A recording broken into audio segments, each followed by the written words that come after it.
giving you something to talk about live TV. I am your host, Melissa Krechler. I'm an identity coach, spiritual teacher, business mentor, and the founder of Women Supporting Women Can, which is a group dedicated to women just supporting each other and creating a very loving, supportive community. Today, we're going to be talking about breaking the cycles, and it's a very amazing topic that I can't wait to go into more. I'm sorry, I was having an issue with my live stream there. And I can't wait to go into this topic more. This episode has been sponsored by A Phoenix Identity, helping you create a life that you love and removing the trauma and the negativity of what's no longer serving you. So they are sponsoring this episode. So today's guest is none other than one of my very good friends. And I have like a little moth going across the screen now. None other than one of my own very good personal friends, somebody that I look up to, who has been a mentor to me. And I am ecstatic to be bringing her here today because she is empowering and supportive and just part of the community that we're trying to create of inclusivity and judgment-free and a life of love and happiness. And so today's my guest host is Aimee Chalifoux. Hi, Melissa. Thank you for all the kind words. I feel the same way about you, my dear. I love it. So if you could, would you like to tell our audience today about you? Sure. My name is Aimee Chalifoux. So I'm here on the unceded territories of the Nanaimo, Stanawis, Tsuminis First Nation, and the Mid-Island Metis, otherwise known as Nanaimo, on Vancouver Island on the beautiful west coast, where it's living up to its reputation, and it's very rainy and stormy outside today. It was spring last week. I don't know what happened. I'm currently the Indigenous Literacy Coordinator for Literacy Central Vancouver Island. And I get to do all kinds of fun things. I get to empower a lot of people through literacy, through literature. I host open mic events that's live streamed once a month. I have a women's group, a journaling group. And just last month, we started decorating our journals. But I'm not naturally crafty, so I'm learning with them. And I'm lucky that one of the women in the group she's a pro as far as I'm concerned. She knows what she's doing. So that's been a lot of fun. And I'm also an outreach worker. I sit on the board for the 710 Club Society. It's a local soup kitchen, basically breakfast club. And I deliver lunches to our friends that are experiencing homelessness. I just do that as a volunteer and as a way to keep in touch with the marginalized community that I'm very impassioned about. I'm also a mother. I have 4 children. One has passed away many years ago. And I'm also a grandma. I'm a cook. I have 2 beautiful grandchildren that are 8 and 9 years old. And they're adorable. Yes. Not that any of you have seen them, but they are absolutely They really are. They're pretty special. I love watching the photos and videos you share. They're so cute. And they're lucky to have you. You and I met 12 years ago, and we met in BC, northern BC, and I had nobody there. I knew nobody there, and our children had actually been in school together. And it was an amazing immediate connection. I've always been drawn to mother figures and especially people who have unconditional love and have, experienced their own trauma and their own loss. And my experience with my own, and as horrible as that is, I messaged you, and the reason that we started this episode particularly is I messaged you after I had gone to a store. And for anybody watching, I live in Winnipeg, Manitoba, Canada. And unfortunately, Winnipeg and Manitoba in general has to be one of the worst communities for the Indigenous culture. And I went to the store and I was watching a young girl and what I'm assuming to be her father, and she was pushing a stroller, and he didn't look healthy. He didn't look very well. He looked like he was very much struggling, and I would say struggling in a addiction fashion, whatever that may be. There was no judgment from me. But I watched the daughter. And as I watched the daughter, I was overwhelmed with grief to think that the way my children were raised, and I'm not a great parent. I never have been a great parent. I've made You are a great parent. Right. And but we learn, right? From our children, we learn how to, be better for them and be better for ourselves. And I sat there and I was with my oldest son, and it got me thinking just how some people's lives are so different and the cycles that really creates. And it got me thinking, because you are so outspoken and an advocate for the Indigenous communities, is breaking those cycles. I've seen, especially in Winnipeg, especially in Manitoba, I've seen a lot of cycles of abuse, of, in every way, shape, or form, incest, rape, all of that can be associated and knowledgeable here where we are. And yeah. I'd love to help whoever, whether it's the Indigenous culture, whether it's other cultures, just break those cycles. We don't have to be like our parents. We don't have to be stuck in a lifestyle that's not meant for us. Yeah, absolutely. And so I wanted to do this episode with you and just talk to you about those cycles and how to break them, because a lot of people who are in the midst of those cycles or raised in those cycles of abuse, addiction, loss, very much so loss. And it carries over. It does. And one thing I've learned is that it doesn't matter geographic where you are. Doesn't, like my dad moved away from Edmonton, where we were from, with me when I was only 3 years old, because he wanted to try and, he wanted me to have a good life. And so he brought me out to Vancouver, and I think he thought that, that things were going to be much better there. But my dad and I have had many discussions about this, and it finds you no matter where you go. My dad, there was a history with the women in my family that had kind of been getting passed on. And I think my dad thought that bringing me away from there, he could protect me from that. And I remember getting into an argument with him. I think I was probably about 26. And it was the first time that I shared with my dad what had happened to me all those years that I had been in foster care and when I was running away.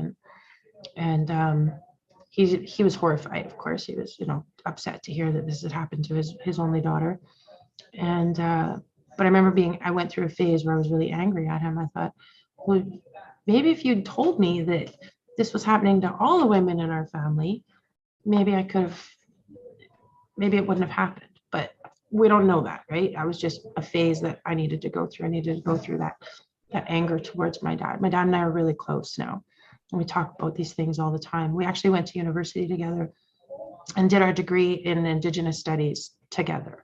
He was a year ahead of me, but we took a lot of the same classes, which was pretty interesting and pretty hard at the same time. My dad, like when you go through the Indigenous studies, it's much like when you take social work classes, right? You're faced with your own biases, and you're faced with your own sort of unresolved family issues. You go, all of that, it gets kind of torn open, and you're forced to look at it underneath a microscope, which is very difficult when you're in the same class as your father, because I, at that point, didn't want to have those discussions with my dad in the room. So I didn't start actually sharing my story until I left up north. When I came back home, I phoned my dad before I came home, because I knew what I was going to do when I came here. I had a plan. I knew that I was going to be getting very involved with outreach again. I knew that I was going to share my story. Our local women's center had gotten some funding, not a lot of funding, but it was enough funding for them to start a community action team. And that community action team was geared at women who had experienced sexual exploitation. And I thought I knew that right away. I have to go home, I have to support this. And I knew that it meant having that conversation with my dad so that I could move forward and share my story. And I knew that I might be sharing it in a public manner. I didn't know how much, that would happen. But I just had a feeling that, and I felt like I was ready. The woman who I had always considered as a mentor, I didn't physically know her, but I followed her work. I studied her when I was in school. I did presentations on her. I did PowerPoints on her. I was just so amazed with the cycles that she had broken and the barriers that she had busted through. But I also knew that she had gone back to the life. She was no longer available as, like, I would never, I didn't think I'd ever get the chance to meet her. So one of my friends at the youth center that I was working at actually said, well, you can't live through her anymore. You know, it's your turn, right? You got to step up. And I was like, oh, I wasn't ready. But by the time I got home, I was ready. So for me, it was always about networking. It was about doing one of the most uncomfortable things, and that was connecting with other women, because that was always very hard for me.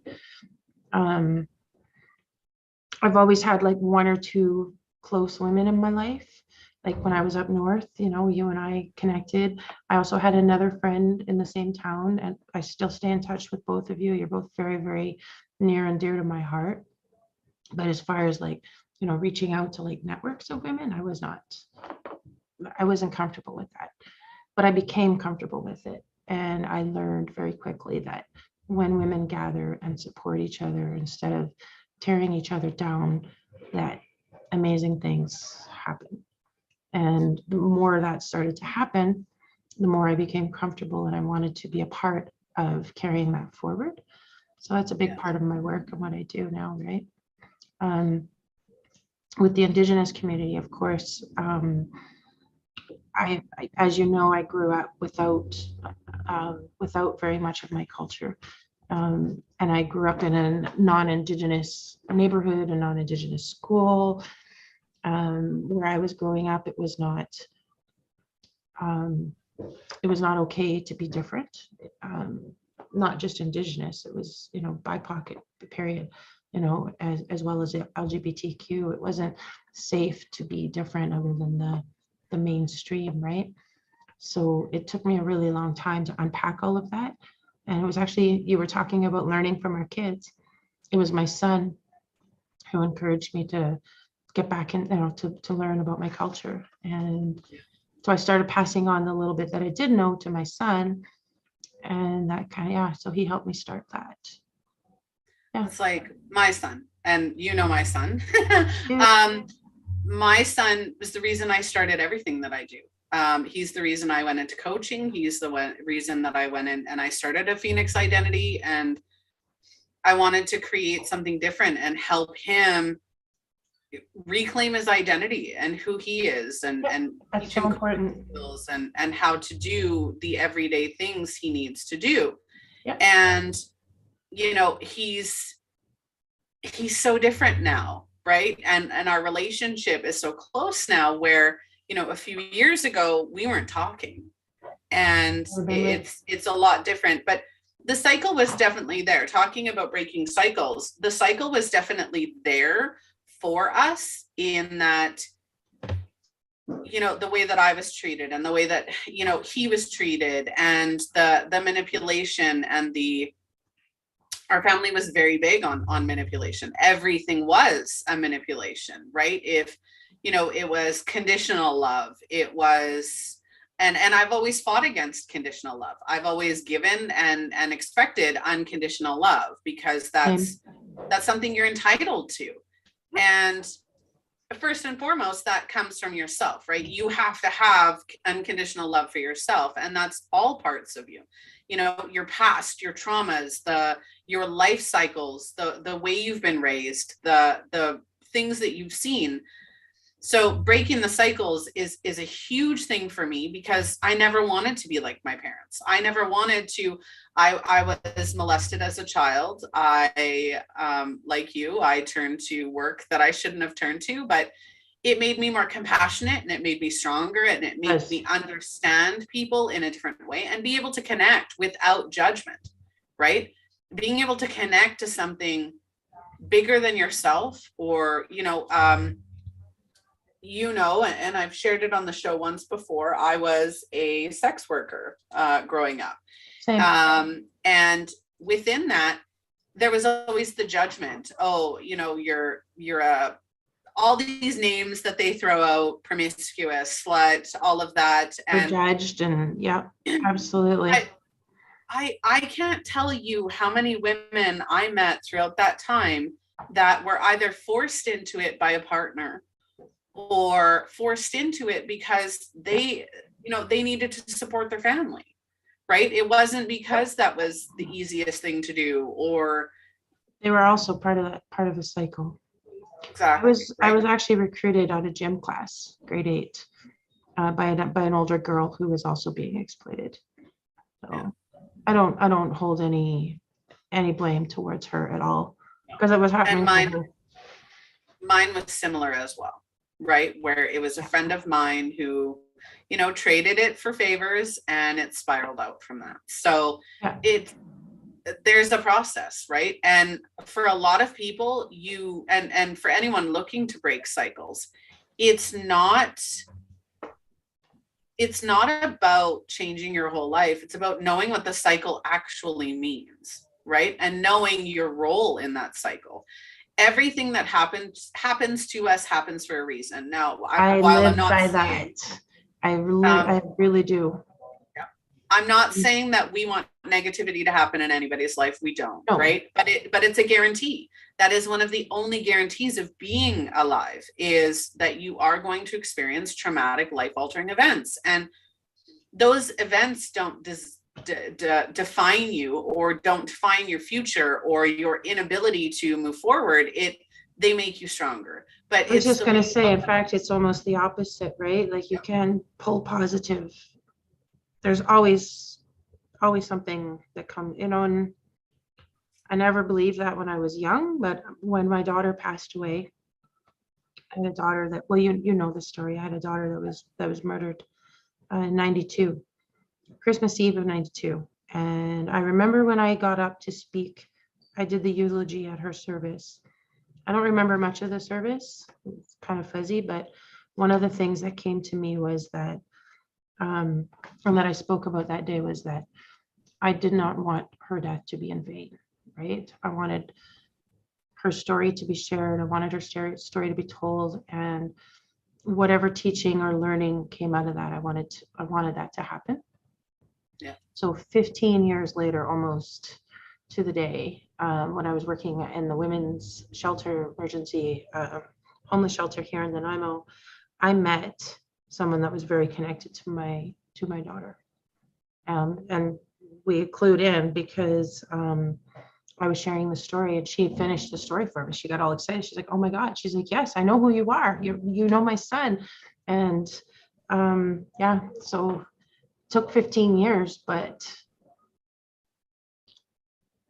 her story carried that far, right? So, because I mean, this was like 1,400 kilometers away from, my daughter died in Calgary. This happened here in Nanaimo. So I try to tell myself that everything is for a reason, even the bad stuff. I coined a phrase, and it's negativity is the catalyst to positive growth. And it truly is, because any negative can be turned into a positive. Any situation can be created to make you stronger and to make you learn and grow and become a better version of yourself. So talking Absolutely. about women, men and women who are in our, in this discussion about the cycles, right? The abuse, the addiction, the, encouragement and all of that, you do have the capability of breaking that cycle. Absolutely you do. It's not easy. And while you're in it, you're definitely not going to feel like it is. You might not even feel like it's possible, but it's always possible. My mom always told me that any destination is not worth it if it was too easy. Mm-hmm. So I'm really glad she taught me that, because that's one of the things that kept me going. Yeah, so as tough as it is, that means you're on the right path. Yeah. And you know what, you made a couple points, and that's why I started this show. And honestly, it's why I started Women Supporting Women, because when women actually support each other and build each other up and hold space for each other to talk and share our stories, we can change the world. We have that power. And Yeah, so I've seen it happen. Yeah. I actually even wear a hoodie now that I wish I should have wore it today. It's a purple hoodie. It's really cute. And it's got the helping hands like this. And it says Nanaimo Women Helping Women. And it was gifted to me by a friend of mine that she created this group. And they're not like, it's not their job. They're just a group of women volunteers that volunteer to, for example, when we have our emergency warming center here, we put out a call for boots or umbrellas or socks, and they go out in the community and they find these things and literally bring you carloads. So you got to be careful. Because that's what I'm hoping for with Women Supporting Women, is to create those opportunities. We eventually want to create the space that we can donate and, give to charities and people in need, and just create a global effect of women supporting each other rather than beating them down or ridiculing them or judging them or, all of absolutely. that. And I need to come and visit you in Winnipeg. I've always wanted to see Winnipeg. I have roots from my mother's side of the family from northern Manitoba up in Poplar River First Nation, which I've never been there, but I have a connection to Winnipeg as well. That's awesome. And you're there. Yes, and I'm here. Born and raised. Yep. The thing about Winnipeg is, Winnipeg is known as the murder capital of Canada. It is, one of the cheapest places to live. And it's a beautiful place too, though. I have friends. And that's what I was just about to say. Yeah. The charm, though, like Winnipeg has old school charm. And there's tons of culture. We're good with. There's tons of culture there too. That's one of the things that draws me there. Why I want to go one day. Folklorama. So every year we do Folklorama, which is what they do is every night for a week, I think it is, we do different cultural dances, food, all of that. And it's been going for 20, 30 years. Do you make that sausage bread when you go there? No, I did make that the other day though. We were just talking, Mike and I were just talking about that. He begged me to get the recipe. I said, if I ever got that recipe from her, I know how to make it, and I don't want to know how to make it because I wouldn't be able to stop eating it. It is the best bread I've ever had in my whole life. It's so good. I will never forget. So how would you suggest the best way to break the cycles is? What do you suggest when you're working with people? What do you tell them? Be open to connect. Be open to connection. Don't shut yourself off. And because I was an isolator for years. I still struggle with isolating.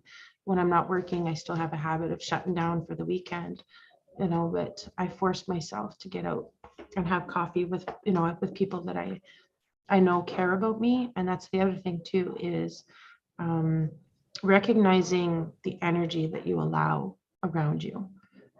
I used to allow a lot of negative energy around me, and I could never figure out why I couldn't get out of the hole that I was in.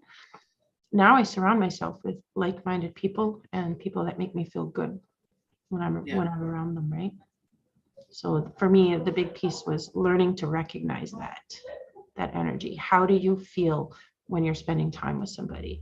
Do you walk away from that feeling worse about yourself, or do you feel uplifted? Do you feel positive? Do you feel like you're capable? Do you know what I mean? Yeah, absolutely. So recognizing that energy and being open to connecting with other people. Yeah. Now, you and I know you and I and multiple other people across Canada and the US and everywhere really globally are trying to create support groups and outreach programs and just places for men and women to go to get the help that they need and feel supported, right? I I'm the least judgmental person, you know that. So are Yes, I you, do. right? We we all we've all been there. We all have things that maybe we shouldn't have done, but we did, and now we're smarter and wiser. Yeah, And we've all made mistakes. drugs. I don't judge anybody for doing drugs because I know what creates it. I know what creates addiction. So I don't judge people who are addicts because I know why they're doing it. And then I help them, right?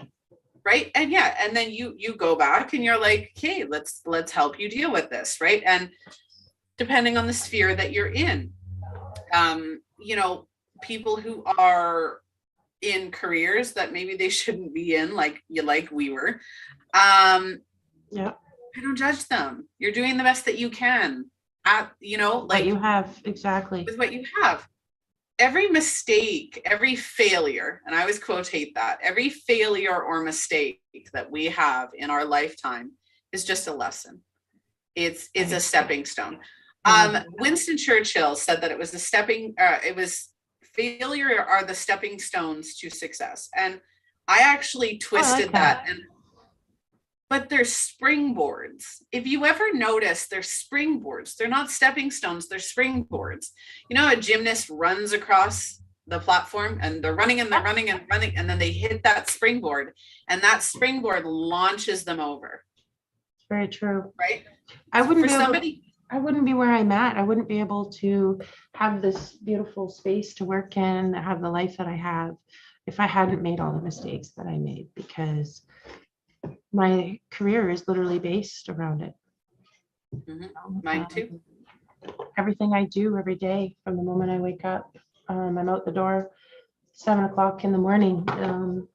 I go pick up the lunches, load up my car, and I head right downtown, and everybody knows me. They know where to meet me. And then I come to my office and I get to work around like-minded people.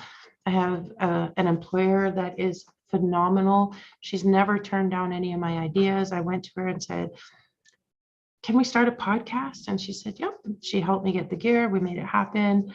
Every idea I've ever brought to her. So I'm so supported here. And if I had not grown up a street kid, grown up in foster care, went through all the grief and the loss, and had other people come along and help me break those barriers, I wouldn't be here. Yeah. Wouldn't be here. No, neither would I. And where we are is an amazing place where, our focus is helping people.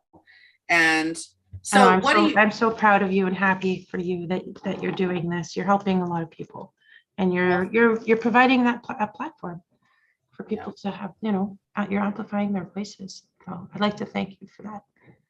Absolutely. It's needed. Honestly, it's needed. We need to stop judging people, and we need to stop assuming that we got to get over ourselves and help other people out. Compassion. Yep. Compassion, empathy, sympathy, all of that. We need to have more of that. Understanding, more than anything, understanding, right? And we don't get enough of it. And so that's why the platform. I'm going to be sending you some of these. Ooh, what are you sending me? These are one of the things that I make. I have tons of them here. So you are in Winnipeg. So you are in a predominantly Ojibwe speaking, maybe some Cree speaking nation there, right? I believe so. So this is part of the program that I went to my boss and asked her if I could make these. So this is Cree. Oh, I like that. They come on pretty ribbons, and I also have keychains for them as well. Oops. So these are just like basic greetings and phrases, like that's just help, that's thank you, I'll see you again. And then I also have Ojibwe. Oh, wow. So when I was doing outreach during the pandemic, when the pandemic first started getting really bad here, I kept meeting Indigenous people that weren't from here. They were from Winnipeg, they were from Northern Manitoba, Ontario, Alberta, Saskatchewan, and they didn't have that cultural connection, which is so important. Like, it's just, I can't say enough. I mean, the opposite of addiction is connection. I learned that recently. So I came up with the idea. I said, well, there was one young man who has a son that he visits once in a while, and he wants to be able to pass the language on to his son, but he doesn't remember much of his language. So I originally created them for him in the Cree language. And then it just kind of grew from there. So we went to we have 3 languages right now, Ojibwe, Cree, and then the local First Nation language, which is called Hulkaminam. So most popular West Coast language here. But I'm hoping to expand like to other Indigenous languages as well. So we'll see. That'll be amazing. They're kind of time consuming. Each set is made by hand and they're waterproof, right? Because I wanted people to be able to like put them on their backpacks or on their keychain. I carry one on my keychain. Normally I don't have mine today. But it's about providing culture, cultural connection. And also I provide medicine. I always carry medicine. I'm slowly building a little medicine shelf here with like important roots. So like bear root and I always have sage. I'm gonna get a big bag of it right here. And mine's in the other room. And we're actually making these pear ties right now. So we hang these in the trees. We can also burn them in the sacred fire, and they're made in the medicine wheel colors, red, black, yellow, and white. And I made like 5 or 6 just while we've been sitting here, and my practicum student made a big ginormous pile of them. She's really of course. Well, this afternoon it's Red Dress Week, so I'm going with a youth group, an Indigenous youth group, and we're going to be hanging some red dresses, and they made some artwork. So can you explain what Red Dress Week is? Yeah, it's to honor our missing and murdered Indigenous women, girls, and Two-Spirit. So, and as I am an MMIW mom, I try to stay as involved as I can. So yeah, I think we're heading out there at about, I'm just in a thingy, about 2 o'clock. Yeah, 2 o'clock this afternoon. Yeah.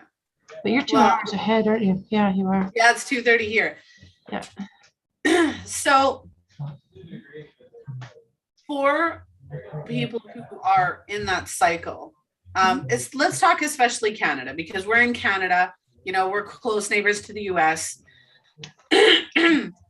I know that in Nanaimo, they have you to reach out to. Absolutely. I know in Winnipeg, there are groups to reach out to. Off the top of my head, I'm horrible. I can't remember what they're called.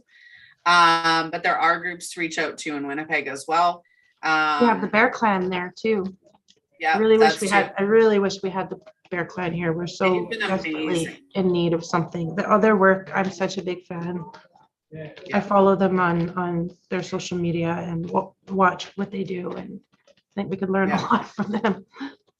You know what? There are a couple different variations. So there's the Bear Clan in Winnipeg. There are also motorcycle clubs across Canada and the US. Yep.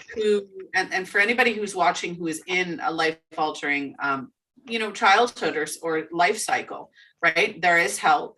There are motorcycle clubs. There are the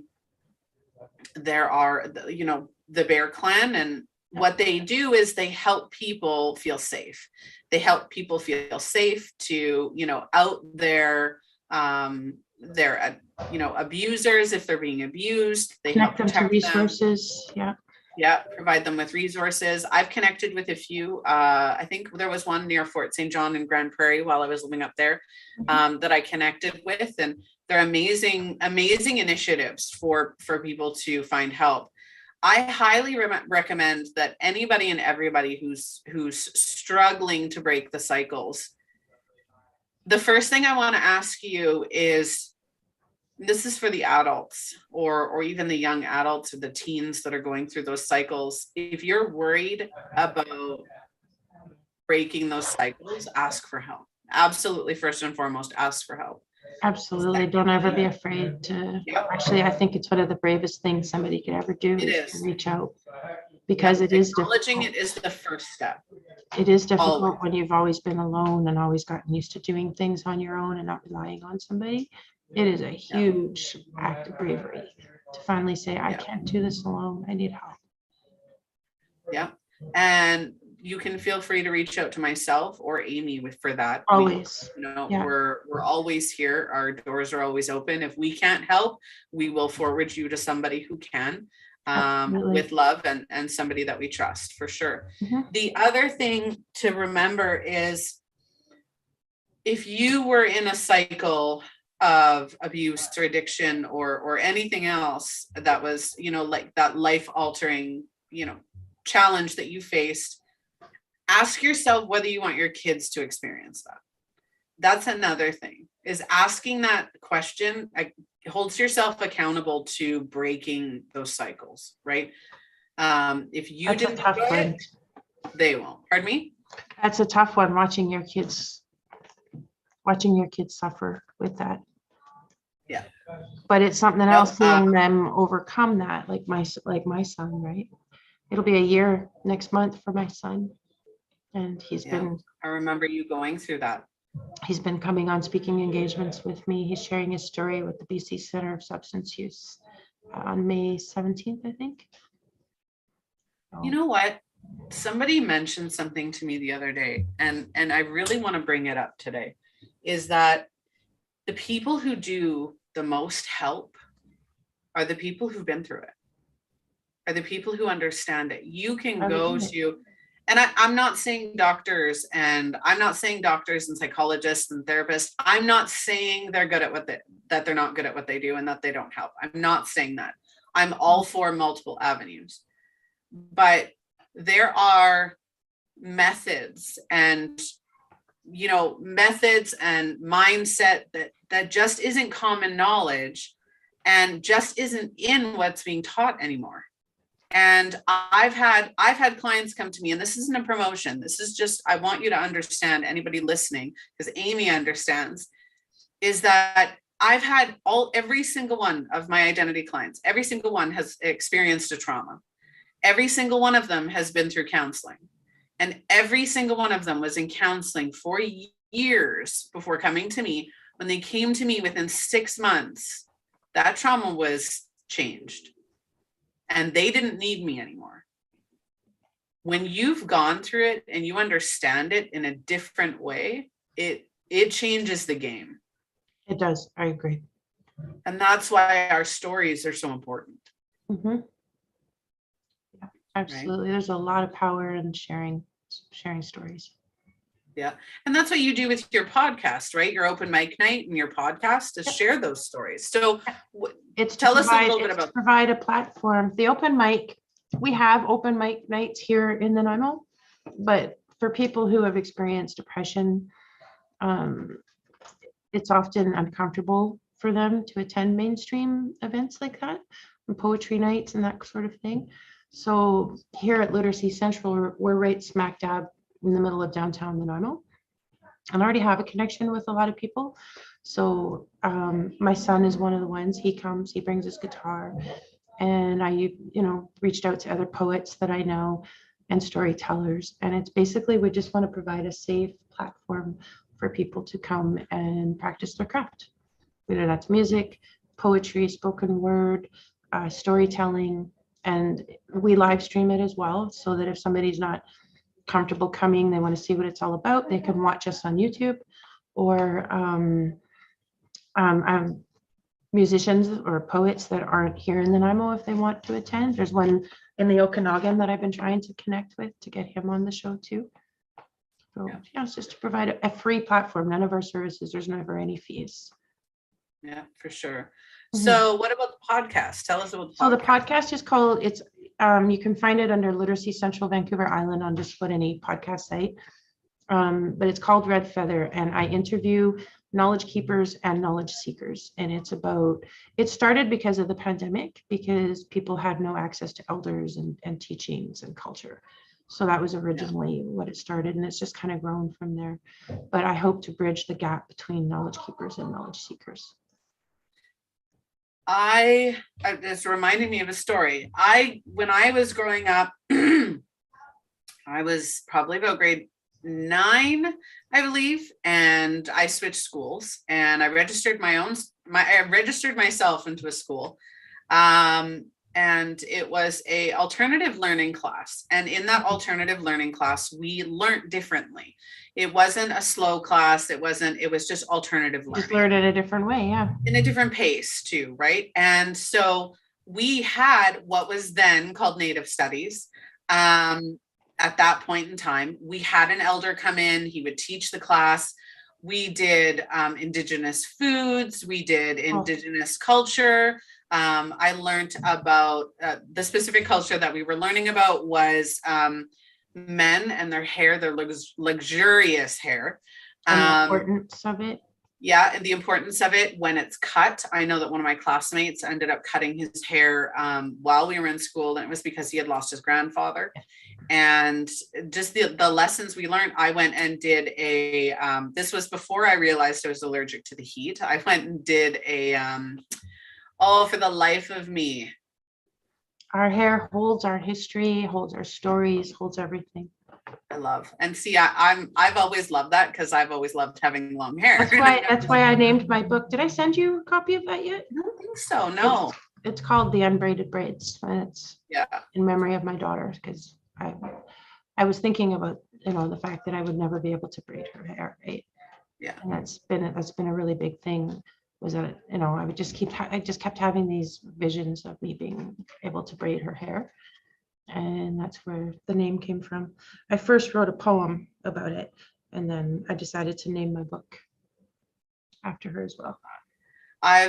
So if anybody is wondering, you can find Aimee on TikTok, and she shares her poetry. She connects with other Indigenous influencers like Sherry McKay, who is here in Manitoba. I love Sherry. And multiple others. There are some that I follow who are more comedic, and there's actually one that I follow. He's a comedian, and I'm probably bungling up the identity, but or the pronouns.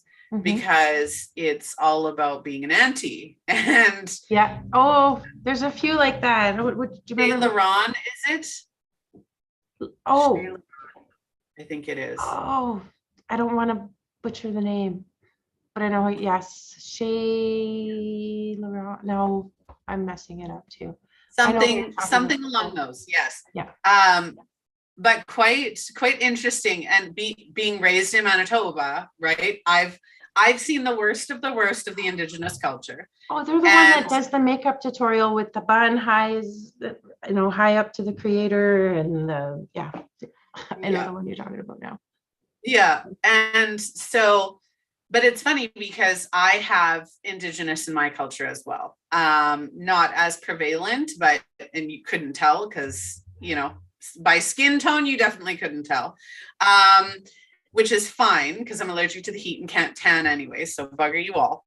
I'm allergic to the sun, and so but there is my grandmother on my dad's side had Indigenous in her background, and so or as far as I remember know. That.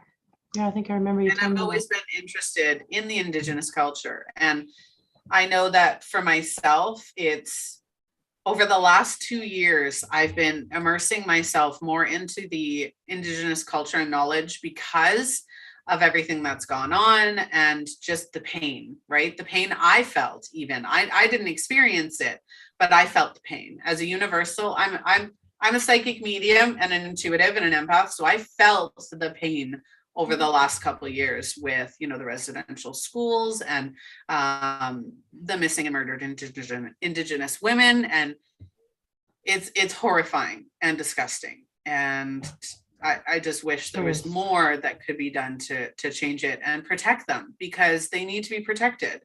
Mm-hmm. I watched a TikTok the other day, and it was red dress and red handprint across the face. And it was one of the most beautiful videos I've seen. And I love various different cultures. And if I could immerse myself and just become knowledgeable in every culture, I probably would. Same. I know that's how I'm passionate about languages. I think that everybody should be connected to their language, whether that's German, Russian, Polish, Italian. When I used to go in and I used to do cultural identity classes with young people that were going through employment courses through my work. And I always talked about the importance of connecting to culture and language, your traditional foods, that kind of thing. Which was one thing I admired about your family, was you guys had that, and it was such good food. You know what? We really didn't, though. And that's the funny part. So my mom's family was majority Mennonite in culture, but my heritage is English, Irish, French, Dutch, Spanish, German, Scottish, and Spanish, African, and I need to do one of those genealogy tests because I don't even know, right? But yeah, so my grandparents were majority were Mennonites, so a lot of the foods that I cook come from there. But it's changed across the years. My husband's family is from Prague, so now I'm cooking Czech meals as well, which are absolutely divine, and very, very heavy, which I like. Yeah, I mean, when I first met Mike, his mom, they lived all over the world, right? But his mom learned a lot of the cooking from each place, like Russia, the Ukraine, where else were they? Germany, and oh my gosh, good food, but very rich food too, though. Lots of creams. Yes. Heavy on the pasta. So, dumplings here. What is it? I can't remember what it's called. Tom would tell me if he was here. I can't roll my R's, so I'm horrible at learning new languages. So I refuse to learn many new languages because I sound so horrible trying to pronounce them. I had a tongue tie when I was born, so I can't roll my R's. But it's, what is it? Pork roast, sauerkraut, and dumplings. And you put it all on top of it. Oh my God, it's so good. So good. You're making me hungry, and I'm sitting here with my smoothie. I know. I just finished. My stomach's gurgling because I had shepherd's pie before we went on. Yummy. So breaking the cycles. Number one, acknowledging that there is a cycle, understanding how you feel that you're not alone. I can't stress that enough. You are not alone. Reach out and connect, find somebody to connect to, find an organization or a person or just somebody to even just listen. I know we have Teen Challenge. We have all of these networks across Canada and the US that are there, to help and to bridge that gap. And remember that you have a choice. You're the master of your own identity. Exactly. So yeah, I love this episode, and half the Thanks episode for having me. I'm really glad you asked me. We should get on again because I know there are other topics that you and I could talk on, like missing and murdered Indigenous women, the residential schools, growing up in Canada, what it's, loss of harm reduction is something that's very close to my heart as well, and I'm trying to bring more awareness here in my community. So what is that? I totally missed that. Sorry, harm reduction. Oh, harm reduction. Absolutely. Yeah. And as a mom, as somebody who was formerly active in addiction, and then also having adult children that went down that same route, especially watching what my son went through. I went through my phases of being angry, denial, all of those typical responses, and then the acceptance. And I now absolutely love and respect everything about harm reduction. One of my favorite phrases that I recently learned is harm reduction is radical love. And it's literally saving lives. We are in the midst of a huge, huge opioid crisis here. And yeah, I just had to deal with, we just lost a young girl here this morning when I was out doing outreach. So that's kind of why I was kind of scattered all morning, because I decided to stick around until that was dealt with. But Yeah. that's very much a big part of my life now. So we could talk about that too. Absolutely. We definitely should. And I have stories I'd love to share from a different perspective that might be beneficial as well. So you and I should connect about red feather. Yeah. Because that I have a perspective that I'd love to share from a different standpoint. Yep. Yeah. Yeah, I would love that, Melissa. Yeah. So for anybody watching or catching the replays, you can connect with Aimee or I. Our information is in the description of this episode. You can find Aimee on TikTok, which is the one I linked, because Aimee's TikToks are fantastic. Thank you. And she does have links in her TikTok to connect to, the literacy center. So I'm not as active on TikTok as I would like to be, because it's such a good platform. It really is. I found TikTok during COVID, of course. And I found a home in Indigenous TikTok, and I'm also on Witch Talk and Clean Talk and all the different parts of it. I need to get in those myself. But I try to do a varied content, like I have some fun, silly stuff, but I also like to raise awareness on there as well. Yeah, absolutely. Mm-hmm. Well, again, anybody breaking cycles, it seems like it's hard. It seems like you may be destined to turn out like your parents or stuck in a lifestyle that you don't want to be in, but you do have a choice, and that strength comes down to you. So reach out, find some help, whether that's with us, whether that's with somebody else. Just reach out and find help. And we need to remember that we need to put ourselves first, and not enough people put themselves first. Couldn't agree more. All right. Well, thank you, Aimee, for joining me today. I greatly appreciate it. I hope you found even value in joining me today and absolutely. Thank you for having me.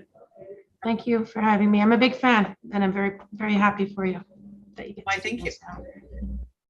Well, just a family, this has been the episode. We were talking about breaking the cycles. If you would like to get in touch with either myself or Aimee, please do so in the links provided in the description. I will be linking her YouTube for, the open mic night and Red Feather in the comments, because those are amazing platforms and I'd like to highlight them. This episode has been sponsored by A Phoenix Identity. If you'd like to get in touch with them, again, their links are in the description. And if you would like, follow and share the show, it would be greatly appreciated. We are across multiple platforms. If you would like to be a guest speaker, or if you would like to sponsor an episode, or even just want to see a specific topic on the show, please feel free to reach out to me on here or through justalivetv.com. All right. Well, thank you so much again, Aimee. I really appreciate it. I had fun. Thank you, Melissa. We'll have to connect. We'll send you the recipe. Oh, geez. Send you the recipe. That's a good or a bad thing. Or I'll just make some and send it to you. Okay, that might be better. Okay. Maybe if you come visit, I'll make you something. Yeah, there we go. It'll give me a reason to come. Yeah. All right. Well, you have a wonderful afternoon. To everybody. You too. Everybody watching, lots of love, and I will see you on the next episode. Thank you.